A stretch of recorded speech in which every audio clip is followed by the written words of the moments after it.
এখানে আমি মাংসটা ম্যারিনেট করে রেখে দিয়েছি 1 ঘন্টা আগে।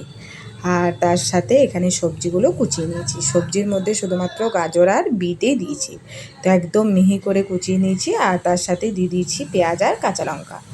তো প্রথমে আমি পাস্তাটা সেদ্ধ করে নেব।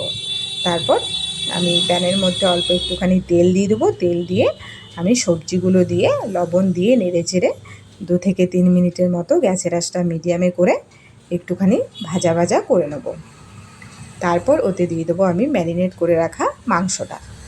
মাংসের মধ্যে দিয়েছি আদা, রসুন, কাঁচা লঙ্কা বাটা, আর দিয়েছি আমি টমেটো সস, সয়া সস, আর দেবো লবণ। সবগুলো দিয়ে আমি মাংসটা ম্যারিনেট করে 1 ঘন্টা আগেই রেখে দিয়েছিলাম। তো মাংসটা দিয়ে সবজির সাথে এখন আমি নেড়ে চেড়ে তারপর ঢাকা দিয়ে রেখে দিয়েছি। ঢাকা দিয়ে 3 থেকে 4 মিনিট রেখে দিলেই দেখো পুরোপুরি তেলটা বেরিয়ে এসছে। তো কুক হয়ে গেছে পুরোপুরি। তো এখন আমি নেড়ে চেড়ে ভালো করে সেদ্ধ করে রাখা পাস্তাটা দিয়ে দেবো।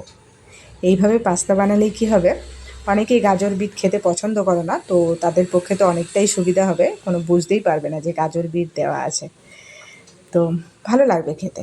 এমনিতেও পাস্তা অনেকটাই আনহেলদি, কিন্তু তাও কিছুটা হেলদি হবে আর কি, সবজি দেওয়ার জন্য আর কি। তো মাঝে মধ্যে তো খাওয়া যেতেই পারে, কি বলো, যতই আনহেলদি হোক না কেন। তো ভালো করে পাস্তাটা দিয়ে নেড়ে চেড়ে একদম ভাজা ভাজা করে এটাকে নামিয়ে নেব। তো পাস্তা আমাদের একদম রেডি। তো আজকের ব্রেকফাস্টে এটা বানিয়েছিলাম। কেমন হয়েছে অবশ্যই কমেন্টে জানিও। তো চলো আজকের মতো আসি, টাটা।